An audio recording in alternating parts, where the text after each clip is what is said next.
Savais-tu que tu ne choisis pas ton bias par hasard? En réalité, il y a une dynamique invisible qui se joue quand tu idolâtres quelqu'un. Et une fois que tu la comprends, ça devient un miroir super puissant sur toi. En fait, il y a deux dynamiques principales entre toi et ton idole. La résonance et la projection. Et les deux te parlent de toi. La première dynamique, c'est la résonance. Ça, c'est quand tu te reconnais en lui. Tu te dis, il est comme moi, tu le comprends, tu ressens une connexion. Ici, ton bias te montre une part de toi que tu es déjà. Mais il y a deux cas. Soit cette ressemblance te fait du bien, c'est la résonance alignée. Tu te sens comprise, validée, autorisée à être toi. Et dans ce cas, ton bias est là pour te rappeler ce que tu es déjà, tu peux l'assumer pleinement.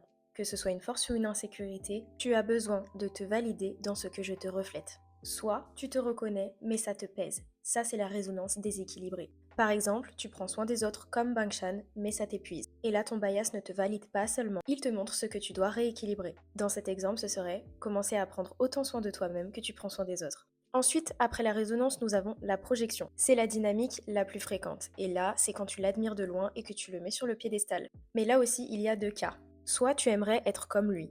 Ici, tu projettes quelque chose à l'extérieur que tu n'as pas encore intégré à l'intérieur. Et le piège, c'est de continuer à l'idolâtrer sans jamais te l'approprier. Car tant que tu projettes, tu te diminues. Et quand tu intègres, tu redeviens entière. Donc là, ton bias te dit que tu as besoin de ramener cette énergie en toi. Car ce que tu admires chez lui, c'est une part de toi que tu es appelé à incarner. Deuxième type de projection, tu as besoin de ce qu'il te fait ressentir. Là, tu n'es pas attiré par ce qu'il est seulement, mais par ce que tu ressens avec lui. Par exemple, Bangshan t'apporterait la sécurité et ça te permettrait de te sentir libre et en confiance. Donc ça veut dire qu'il t'apporte une énergie, la sécurité, et ça t'autorise à ressentir autre chose, la liberté et la confiance. Le problème, c'est que tu crois que tout vient de lui, alors que c'est une activation en toi. Et c'est là que c'est dangereux, car la dépendance se crée. Donc le vrai travail ici pour rendre la dynamique saine, c'est t'apporter ce qu'il t'apporte, ou laisser Dieu te l'apporter si tu es spirituel, et t'autoriser à incarner ce que ça libère en toi. Car tu n'as pas besoin de ton bias pour être ça. Tu as besoin de te donner l'espace pour le devenir. Dans les deux cas, la projection montre une part de toi que tu n'incarnes pas encore. Donc si c'est ton cas,